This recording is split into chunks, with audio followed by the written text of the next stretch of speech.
우리 서로 인사하겠습니다. 샬롬, 샬롬.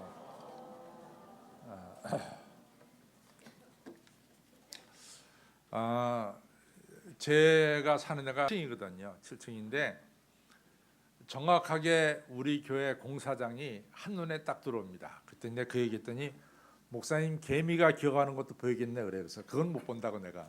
그렇지만은 모든 게 아주 정확하게 딱 보면은 다 보입니다. 요즘 지난 한 주간 동안 정말로 우리 교회 공사장이 굉장히 바빴어요. 열심히들 일하고 계셨습니다. 제가 이제 그걸 보면서 앞으로 세워질 예배당을 그려봅니다. 또 그 세워질 예배당에서 우리 글로리아가 하나님께 영광 돌리는 모습도 그려봅니다. 얼마나 크게 하나님께 영광 돌릴까. 여러분들 미래를 그려본다는 것은 행복한 일입니다. 그래서 여러분과 제가 더 하나님께 영광 돌리는 우리 하나님의 백성이 되기를 바랍니다. 더 크게 하나님께 영광 돌립시다. 우리 서로 인사하시기 바랍니다.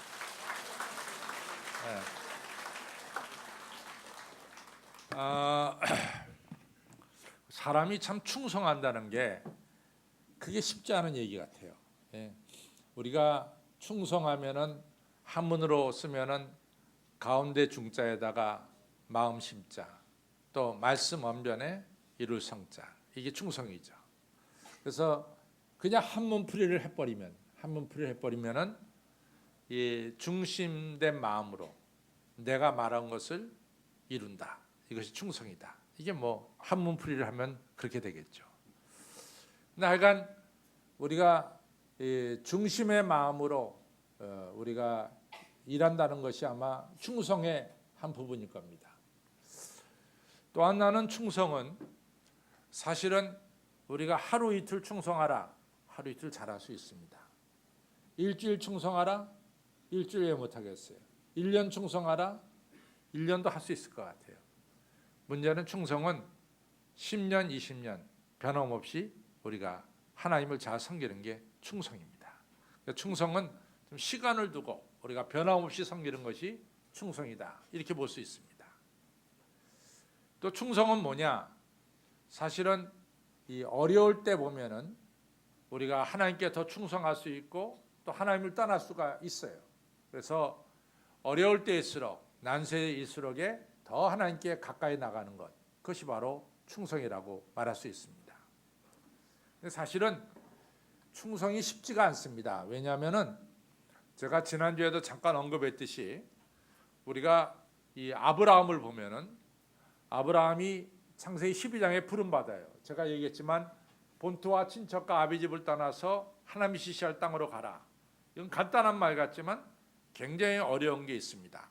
다시 말해서 네가 여지껏 의지하고 믿고 살던 그 기반을 떠나서 하나님만을 의지하는 이러한 하나님 보호구역으로, 하나님 섬기는 구역으로 네 모든 것을 옮겨라, 이런 얘기거든요.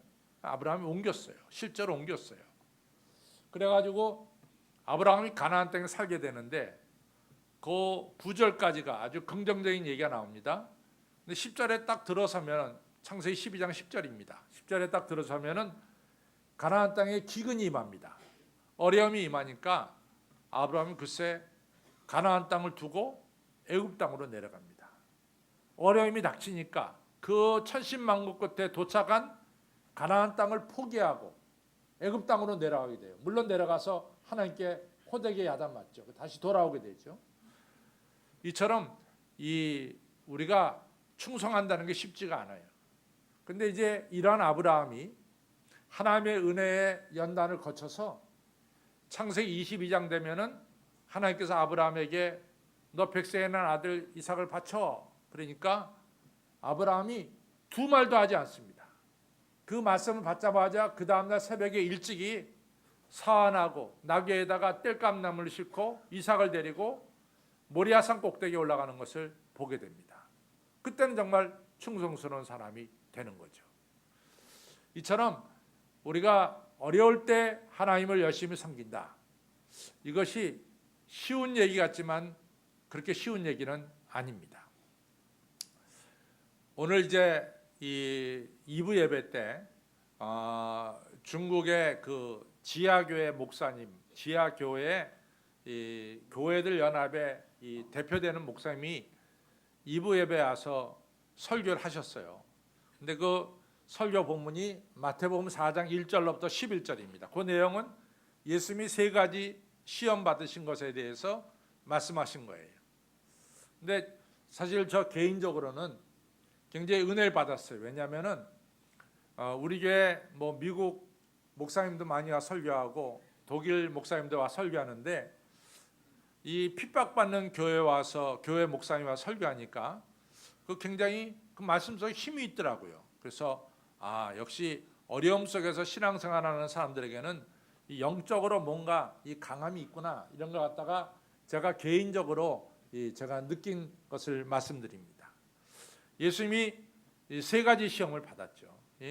돌이 떡덩이가 되게 하라, 또 성전 꼭대기에서 뛰어내려라, 나에게 절해라, 이런 3가지 시험을 받습니다. 근데 3가지 시험 받을 때 예수님이 참 어려웠어요. 왜냐하면 40일 동안을 금식기도 했거든요. 그러니까 예수님이 참 어려울 때 시험을 받습니다. 근데 예수님이 그 어려운 시험을 다 하나님 말씀으로 이겨냅니다. 사람이 사는 것은 떡으로 사는 것이 아니라 하나님 말씀으로 산다. 주 너희 하나님을 시험하지 말라. 시시하게 하나님에게 내가 떨어지는 나를 갖다 바쳐달라, 이런 식의 하나님을 시험하지 말아라. 또 너한테 절하면 세상을 준다. 우리가 절할 분은 오직 하나님 한 분밖에 없다. 이러한 귀한 말씀으로 이 사탄의 시험을 이깁니다. 근데 여러분과 저는 뭐 예수님이니까 당연히 그 시험 이겼다 이렇게 생각할 수 있겠지만도 사실은 예수님께서 그 시험을 당할 때 예수님께서 이기신 비결이 뭐냐? 말씀으로 돌아간 거예요. 하나님 말씀으로. 그러니까 하나님께 더 가까이 가신 거죠. 말씀을 기억한 거니까. 그래서 시험을 이긴 것을 볼 수가 있습니다.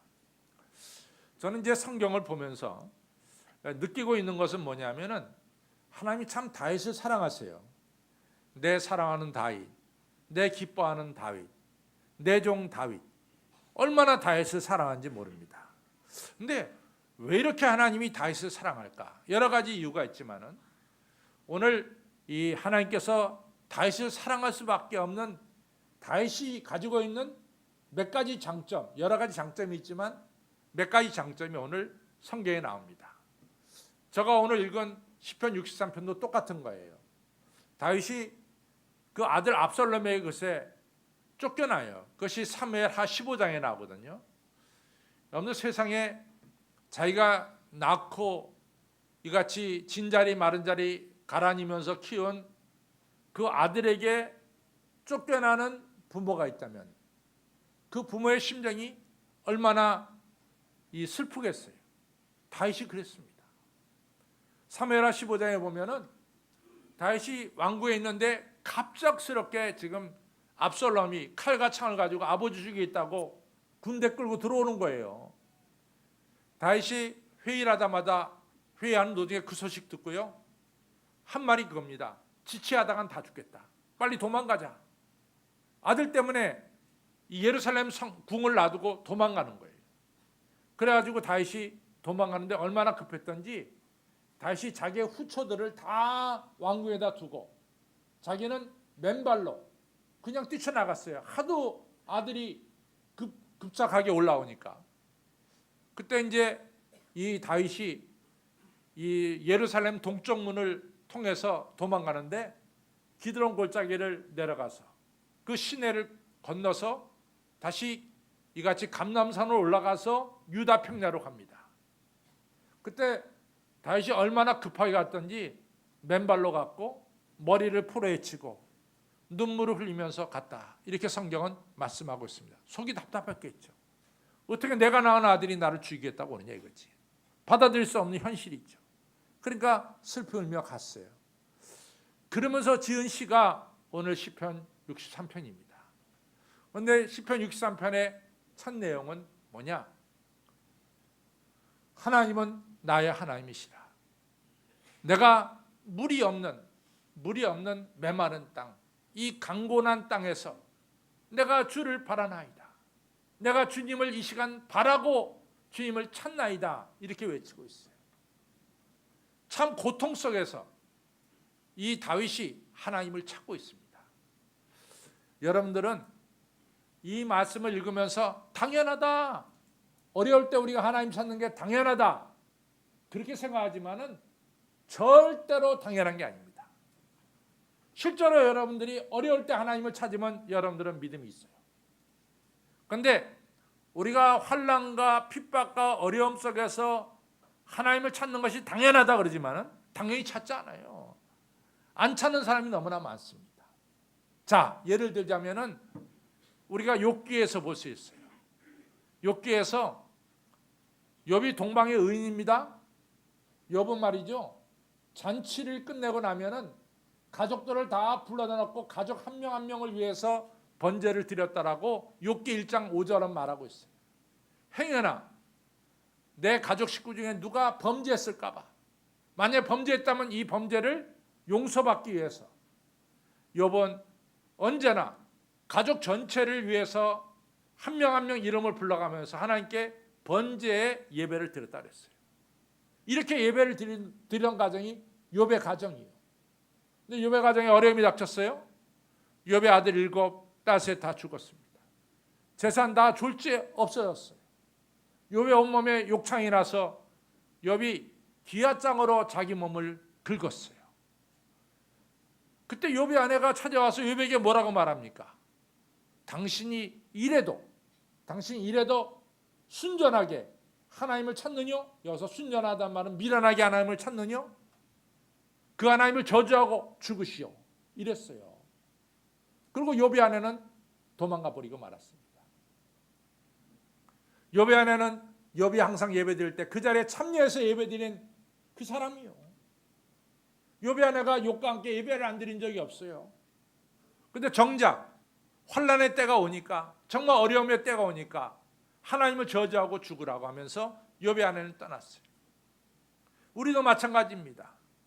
우리가 어려울 때, 환난의 때 때로는 불평하고 원망하고 하나님을 떠난 적은 없었냐 그 말이에요. 여러분들 정말로 어려울 때 하나님과 함께 하면은 여러분들은 믿음의 사람입니다. 사람이 말이죠, 살다 보면은 자기에게 조금 부담이 올 때도 있고 어려움이 올 때도 있어요. 제가 이제 미국에서 목회할 때인데요, 제가 이제 이 맨 처음에 목회하던 교회가 실버렉 프레스비테리안 처치, 실버렉 장로교회를 빌려서 목회를 했는데, 실버렉 장로교회가, 미국 장로교회가 맨 처음에 그 교회가 한 200명 모이던 교회가 150명, 150명 모이던 교회가 100명, 100명 모이던 교회가 70명, 60명으로 줄어들 때는요, 그 빌려보는 우리 한국 교회가 너무 좋았어요. 왜냐하면 그 교회 교인 수가 줄어드니까 그 교회 행사도 줄어들고, 그럼 그 교회 많은 공간을 한국 교회가 마음대로 쓸 수가 있었어요. 그런데 이제 반대로 그 교회가 이 밥 위드커라는 목사님이 부임해가지고 그 교회가 부흥되기 시작했습니다. 부흥되는데 한 5, 60명 모이던 교회가 80명, 80명 모이던 교회가 100명, 120명, 150명으로 부흥되더라고요. 그러니까 이 미국 교회가 부흥되니까 빌려보는 한국 교회가 거치장스러운 거예요. 우리에게 뭐 이런저런 자꾸만 시비를 걸기 시작합니다. 근데 참 제가 목회하면서 자꾸만 그 교회가 지적하는 것을 듣다 보니까 목회가 잘 안 돼요. 이래가지고는 여기서 계속해서 예배를 못 드리겠어요. 그 사인이 빨리 떠나달라, 이런 게 사인이었어요. 그래서 참 그 당시 한 저희 교회가 어른들만 한 60명 모여서 예배 드리는 교회였는데, 제가 우리 교회 이 교인들에게 그랬습니다. 우리가 더 이상 우리가 이 남의 집 살이를 할 수가 없다. 우리가 힘이 들지만은 우리가 예배당을 사자. 제가 그랬어요. 그랬더니 우리 교회 장로님들이 저보러 강 목사님이 너무 젊어서 세상 물정을 모른대요. 왜냐하면 그때 제가 30대 초반이었어요. 그러니까 그분들이 그렇게 얘기하는 것도 일리가 있을 것 같아요. 왜냐하면 뭐 30대 초반에 뭐 제가 알겠어요. 근데 그렇지만 저는 더 이상 이 빌려본다는 게, 맨날 그 예배 시간 딱 전에 쪽지가 올라와가지고 얘기한다는 게 너무 힘들었어요. 예배당 사자 그랬어요.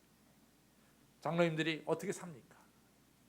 그래도 우리가 모아놓은 돈이 있고 그러니까 이것을 갖다 하고 또 건축원금 좀 걷어서 우리가 다운페이 해가지고 그래가지고 한 100만 불짜리 교회당 한번 사봅시다. 그랬더니 장로님들 대부분이 반대하는데 한 장로님이 적극적으로 지원해 줬어요. 목사님 의견이 맞다고. 목사님 의견대로 우리가 예배당 사자고. 그래 결국은 그 예배당을 우리가 사게 됐습니다. 사가지고 정말로 제가 언제 가도 얘기했지만 사람이 이같이 하늘 위를 나른다. 이런 경험이 있어요. 이 세상에 걷는 것이 땅을 걷는 게 아니라 구름 위를 걷는 것 같이 정말로 발걸음이 가벼울 때가 있습니다. 그 중에 하나가 제가 그 교회에 입당하는 날이에요. 교회를 잘 예배드릴 수 있게끔 꾸며놓고 그 교회를 입당하는 날이었습니다. 너무 기쁜 날이에요. 입당하는 날입니다. 근데 입당하는 날 그 장로님 교회를 떠났어요. 입당한 날 그분이 떠났대도 난 도대체 이해가 안 가. 예배당 사자고 그렇게 외치던 분이 입당하는 날 그 교회를 떠났어요. 왜냐하면 미국 교회는 다운페이하지만 앞으로 매달 이같이 몰개지를 물어야 되니까 이런 또 부담이 있는 거예요. 어려울 때 떠나는 거예요. 여러분들 그런 거 많습니다. 그런데요, 우리가 성경에 보면은 룻기가 나옵니다. 왜 룻기가 성경에 나올까? 룻은 이스라엘 여자도 아니고 모압 여자죠.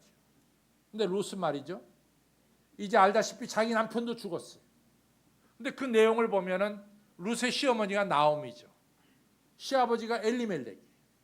나오미와 엘리멜렉과 기럯과 말년이 베들레헴에 살았어요. 그러다가 베들레헴이 좀 어려우니까 모압 지방으로 옮겨갔죠. 근데 이제 경제적인 이유 때문에 모압 지방으로 옮겨갔어요.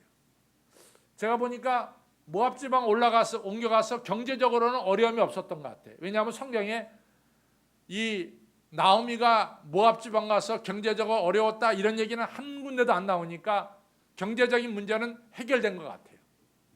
근데 문제가 생겼어요. 무슨 문제가 생겼냐? 글쎄 모압 지방에 가서 돈은 잘 버는데 사람이 죽어나가. 그 가정에 남자가 3명이 있는데 3명이 10년 내로 다 죽었어요. 엘리멜렉 죽고 기럯 죽고 말년 죽었어요. 시어머니 나오미와 큰 며느리 오르바와 둘째 자부 이 룻만 남았습니다. 여자 3명밖에 안 남았어요. 얼마나 어렸습니까? 그때요, 나오미가 이렇게 얘기합니다.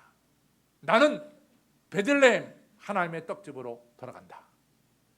물론 내가 돌아갈 때 내 마을 사람들이 다 손가락질 할 거다. 너 뭐 부자 되겠다고 고향 떠나더니 쪽박차고 들어왔구나. 부자 되겠다 고향 떠났더니 남편 죽고 아들 죽고 너 혼자만 왔구나. 얼마든지 나오미는 손가락질 받을 것을 다 기대했어요. 틀림없이 손가락질 할 거다. 그러나 나는 모압 땅을 떠나서 하나님의 땅 베들레헴으로 돌아간다. 그때 따라 나선 게 룻입니다. 어려울 때 하나님을 피한 것이 아니라 어려울 때 하나님께로 가까이 갔어요. 그렇기 때문에 성경에 룻기가 나오지, 만약에 어려울 때 룻과 나오미가 하나님께로 가지 않았다면 룻기는 구약 성경 39권 내에 절대로 들어갈 수가 없습니다. 성도 여러분, 어려울 때 하나님 찾는 거 당연하다고 생각하죠? 실제로는 당연하지 않아요. 여러분들 어려울 때 하나님 찾는 일이 그렇게 쉬운 게 아닙니다. 그러나 오늘 예배드리는 여러분과 저는 어려울 때 하나님을 더욱더 의지하는 믿음의 성도들이 되시기를 바랍니다. 여러분들이 어려울 때 정말 하나님 찾는다면 여러분들은 믿음의 사람이라고 하는 것을 스스로 확신하시기를 바랍니다. 성경은 말씀하고 있어요. 고린도후서 13장 5절에 보면 너희가 믿음에 있는지 믿음에 없는지 너희들 스스로 시험하고 확증하라. 너희 안에 그리스도가 있다면 어떤 경우에도 너는 믿음의 사람이지만은 너희 안에 그리스도가 없다면 너희는 믿음의 사람이 아니니라. 여러분과 저는 어려울 때 예수님을 찾는, 하나님 찾는 믿음의 사람들이 되시기를 바랍니다. 두 번째로 중요한 게 뭐냐? 이 다윗이 하나님을 찾을 때 나의 하나님이라고 부르고 있어요. 근데 이것이 뭐 당연한 거 아니에요? 여러분과 제가 하나님을 부를 때 나의 하나님이라고 그러지 너의 하나님이라고 그러겠어요? 그러나 당연한 것 같으면서도 이것은 나와 하나님과의 아주 확실하고도 분명한 관계를 말하고 있는 거예요. 여러분들은 어딜 가든지 누구의 하나님이 아니라 전능하신 하나님, 창조자 하나님은 바로 나의 하나님, 나의 아버지십니다. 이런 고백이 여러분과 저에게 절로 우러나야 됩니다. 하나님은 뭐 잘 믿는 아무개 하나님이야, 이게 아닙니다. 하나님 비록 내가 제대로 잘 못 믿어도 전능하신 하나님은 나의 하나님이시고 나의 아버지시고 나를 돌보시는 분이고, 이것이 여러분과 저의 신앙 고백이 되어야 될 줄로 믿습니다. 하나님이 이런 말씀하셨어요. 이사야 43장에 내가 너를 지명하여 불렀나니 너는 내 것이다. 너를 조성하신 자가 이제 말씀하시느니라. 너는 내 것이고 내가 너를 지켜주마 약속하셨어. 이사야 49장에는 야, 너를 낳은 어미가 행여나 배개하나 너를 잊어버린다 할지라도 나는 절대로 너희를 잊지 않는다. 왜냐하면 너희 이름을 내 손바닥에 새겼기 때문에 나는 너희를 잊을 수가 없어. 예수 하나님 말씀하셨어요. 너희 이름이 항상 내 앞에 있느니라 말씀하셨어요. 또 마태복음 10장에서도 예수님께서 그럽니다. 한 아사리온에 100원 동전에 참새 2마리가 팔리는 게 아니냐. 이 값싼 참새라도 하나님이 허락하지 않으면 땅에 떨어지는 법이 없다. 값싼 참새도 하나님이 허락하지 않으면 땅에 떨어지는 법이 없다. 하물며 너희일까 보냐. 하나님께서 너희 머리카락 수까지 다 세우고 계신다 말씀하셨어요. 이만큼 하나님이 여러분과 저를 사랑하시고 돌보시고 지켜주신다는 사실을 성경은 누누이 말씀하고 있습니다. 이것에 대해서 여러분들은 그렇습니다. 맞습니다. 하나님은 나를 돌보시고 하나님은 나의 하나님이십니다. 이런 분명한 응답이 여러분과 저에게 있어야 될 줄로 믿습니다. 따라서 다윗은 하나님께서 나의 하나님이신 것을 믿기 때문에 그가 어려움을 당했을 때 그는 주저하지 않았어요. 하나님께 기도했어요. 하나님은 당연히 나의 어려움 속에서 나를 돌보실 것이고 나를 건져내실 것이고 나를 바른 길로 인도하실 것이다. 이런 확신을 다윗은 가지고 있었던 거예요. 하나님은 틀림없이 나의 어려움을 지금도 돌보고 계시고 하나님 틀림없이 나를 이 어려움 속에서 나를 건져내실 것이다. 이런 확신이 다윗에게 있었어요. 다윗의 마음속에는 그런 마음을 품은지 안 품은지 모르지만 다윗의 마음속에는 만약 하나님이 이 어려운 사정에서 나를 돌보시거나 구해내시지 않는다면 하나님은 하나님의 사명을 망각한 것입니다. 하나님이 해야 될 일을 안 하신 것입니다. 얼마든지 다윗은 그런 마음을 품을 정도로 다윗은 하나님에 대한 확신을 가지고 있었어요. 여러분들 정말 그러세요? 여러분들 어려울 때 하나님께서 여러분들을 어려움 속에서 건져주시고 끌어내시고 인도하신다는 확신을 가지고 계십니까? 이 확신이 있는 사람은 믿음이 있는 거예요. 내가 어려울 때 절대로 하나님은 나를 외면하지 아니하시고 나의 어려운 사정을 지켜보실 것이고 나를 그 어려운 사정에서 건져내실 것이다. 하나님은 확실히, 만약 하나님이 그걸 하지 않는다면 하나님은 직무유기를 하는 거다. 이런 확신을 가지고 있느냐 그 말이죠.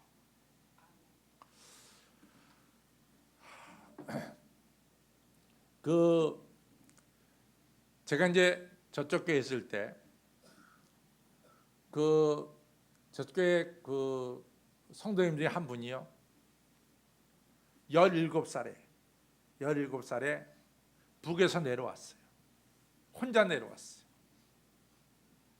근데 이 17살에 이분이 내려와가지고 이분이 그때 서울 의대를 들어갔습니다. 그래가지고 의사 선생님이 되셨어요. 근데 이분이 얼마나 아껴 쓰냐면, 제가 늘 하는 얘기지만은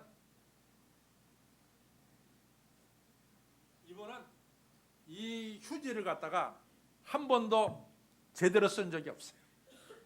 이번은 그 휴지를 갖다가 이게 하면 이게 두 쪽이 나는데 항상 이걸 벗겨가지고 두 쪽을 만들어갖고 하나 쓰고 그 다음에 또 하나 써요. 대단한 분이에요, 장관. 이렇게 해서 두 쪽이 나잖아. 항상 이 두 쪽을 한꺼번에 쓰지 않고 하나 쓰시고 그 다음에 또 하나 쓰시는 분이. 이분이 이래가지고 돈을 모으셨는데 청담동하고 역삼동에 대지 200평, 대지 200평 되는 것을 4개를 가지셨어요. 거기다 빌딩을 세웠어요. 이분은 의사 선생님이시고 이분한테 아들 넷이 있습니다. 근데 아들 넷이 있는데 다 아들 중에 하나들은 의사 선생님이고 뭐 대학 교수도 있고 그래요. 근데 그 중에 아들 하나가 사업을 하다가 쫄딱 망했어요. 그래갖고 그 빚을 갚아지 않으면 이 아들이 감옥에 가게 생겼어요. 그 아버지가요, 그렇게 안 쓰고 안 쓴 땅들을 청담동에 있는 땅, 역삼동에 있는 땅을 팔아가지고 그 아들 빚을 갚아줬습니다. 근데 이 200평짜리가 4개가 있잖아요. 이 집에 아들이 4명인데 아들마다 저거는 큰 아들 내 거, 저거는 둘째 아들 당신 거, 다 이렇게 계산하고 있었다고. 근데 느닷없이 아버지가 그걸 파는 거야. 팔아가지고 그 아들의 빚을 갚아주는 거야. 그러니까 아들이 아버지한테 따졌어요. 아버지, 왜 그 아들을 도와줍니까? 저 아들은 정신 차려야 됩니다. 저놈은 저놈 아버지가 도와주면 절대로 갱생하지 못합니다. 쟤는 좀 콩밥을 먹고 정신을 차려야지. 다시는 돈 어려운 줄 알지. 아버지가 도와주면 저 아들은 이제는 갱생을 못합니다. 막 이러면서 아들들이 아버지에게 협박한 거지. 근데 그 아버지는 그럼에도 불구하고 땅을 팔아서 도와줬어요. 그리고 아들 정말 도와주니까 아들들이 아버지하고 아들 우리 절교 끊습니다. 그리고 떠나버렸어요. 이분이 그 다음 날부터 아들한테 그 말을 듣고 나서부터 밥을 안 먹는 거야. 죽겠다고 밥을 안 먹는 거야. 그러니까 부인 되시는 권사님이 나한테 전화가 왔어요. 목사님 큰일 났습니다. 왜 그러냐 했더니 글쎄 우리 바깥 영감이 밥을 안 드세요. 죽겠다고. 목사님 오셔야 되겠습니다. 내가 갔어요. 아니 어떻게 이남에 내려오셨어요? 근데 왜 죽으려고 그럽니까? 죽지 마셔야지 왜 죽으려고 그럽니까? 정말로 그분들이 내려올 때는 6.25 때 내려왔거든요. 그러니까 살등 죽을 등 하면서 북에서 내려온 거예요. 그랬더니 얘기를 하는 거예요. 목사님 보십시오. 저놈을 내가 안 도와주면 저놈은 감옥에 들어갑니다. 근데 제가 어떻게 그걸 보고 가만히 있습니까? 제가 돈이 있으면서 어떻게 아들 감옥에 들어간 것을 내가 보고 가만히 있냐고. 그러니까 내가 땅을 파설했어도 저 아들 감옥에 못 들어가도록 내가 막는 게 아버지의 도리 아닙니까? 근데 우리 큰아들 놈이 와가지고 나하고 절교 선언하고 떠났습니다. 내가 너무 마음이 아픕니다. 나 살 의욕이 없습니다. 이러시는 거야. 그래서 제가 그래도 사셔야 됩니다. 사셔야 됩니다. 아들이 돌아올 겁니다. 걱정하지 말고 사시고 사세요. 이래가지고 왔어요. 아버지가 그래. 세상 아버지가. 우리 부모는 우리가 어려울 때 우리를 도와주세요. 하물며 하나님이 안 도와주시겠어요? 하물며 하나님이 안 도와주시겠냐고. 성도 여러분, 하나님께서 여러분과 저를 어려울 때 틀림없이 도와주신다는 것을 확신하고 계시는 분은 믿음의 사람입니다. 믿으세요? 환난 때 하나님이 여러분과 저와 함께 하신 것을 믿으세요? 여러분과 저를 환난 속에서 건져내실 분임을 믿으시냐 그 말이요. 그게 믿음이야. 그게 믿음이야. 어려울 때 내가 하나님께 기도해야 되나 말아야 되나, 평상시 기도 않다가 기도하면 너무 미안한 일이 아닌가, 이런 건 다 믿음이 없는 거야.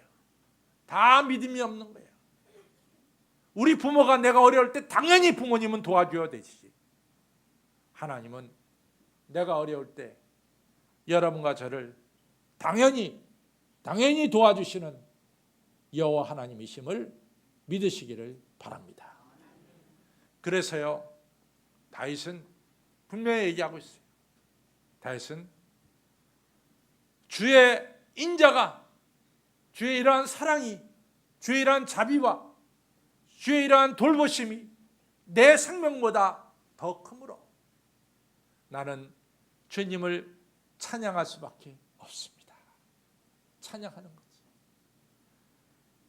하나님께서 나를 어려운 가운데 틀림없이 구원해 주시고 나를 이끌어 주신 분임을 믿는 사람은 하나님을 찬양하지 않을 수가 없습니다. 그래서 오늘 3절에 우리 한번 3절 읽어보죠.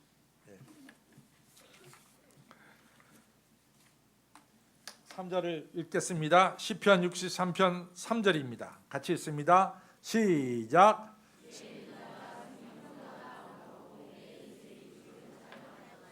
아멘. 주의 사랑이 내 생명보다 더 크므로 내가 당연히 주님을 찬양합니다. 그래서 사실은 다윗은 여러 가지 허물도 많았어요. 그렇죠? 다윗의 허물을 꼽자면은 몇 가지가 있습니다. 그럼에도 불구하고 하나님이 다윗을 사랑한 것은, 다윗은 하나님께서 자기를 용서해 주시고 자기를 세워주시고 자기를 어려울 때 건져주시는 하나님이심을 확신하고 시편 150편 중에 100편이 다윗의 찬양이에요. 그러니까 하나님을 찬양하니까 하나님께서 다윗을 사랑하시고 더 귀히 쓰신 것을 우리가 알 수가 있습니다.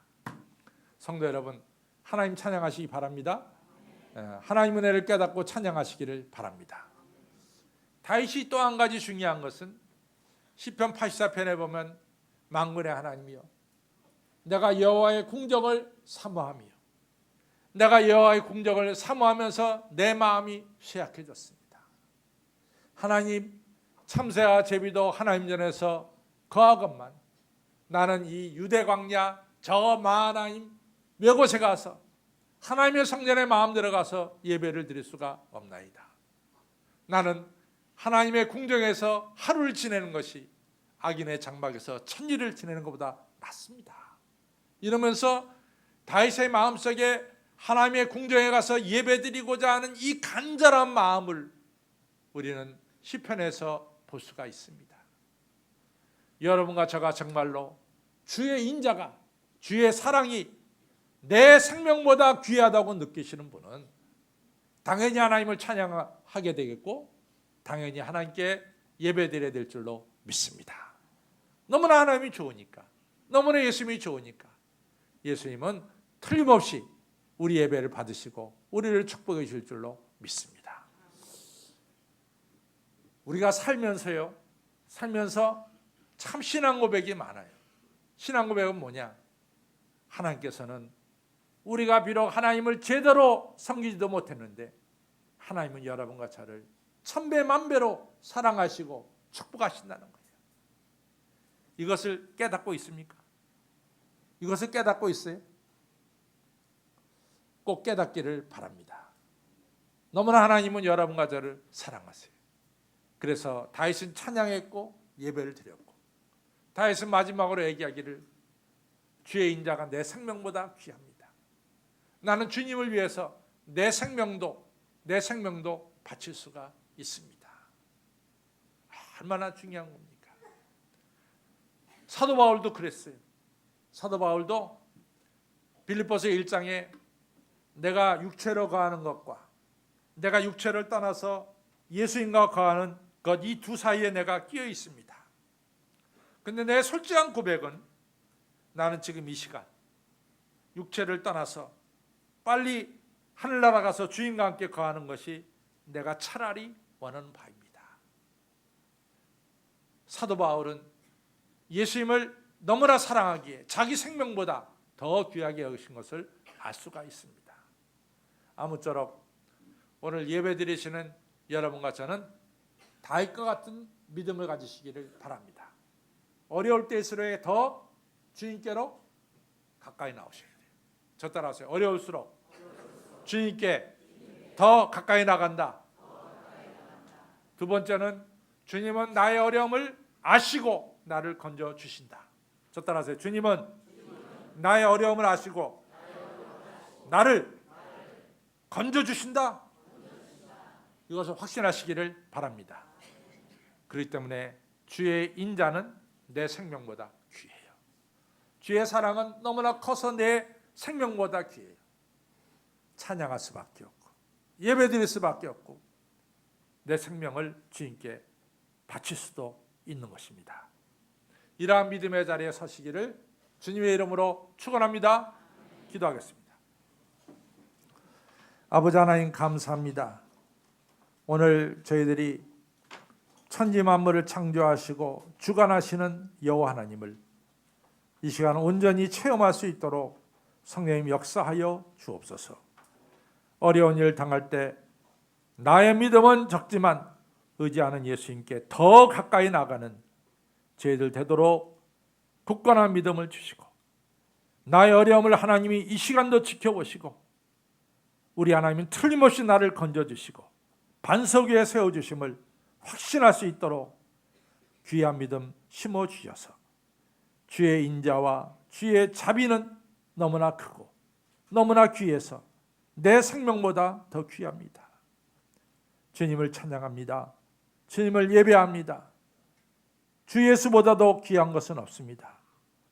우리가 이러한 신앙으로 주님을 찬양하고 예배하는 우리 성도님들 한 분 한 분이 다 돼서 이러한 신앙으로 하나님을 섬겼던 다윗이 존귀하게 됐듯이 머리 숙인 성도님들의 미래도 축복하여 주시옵소서.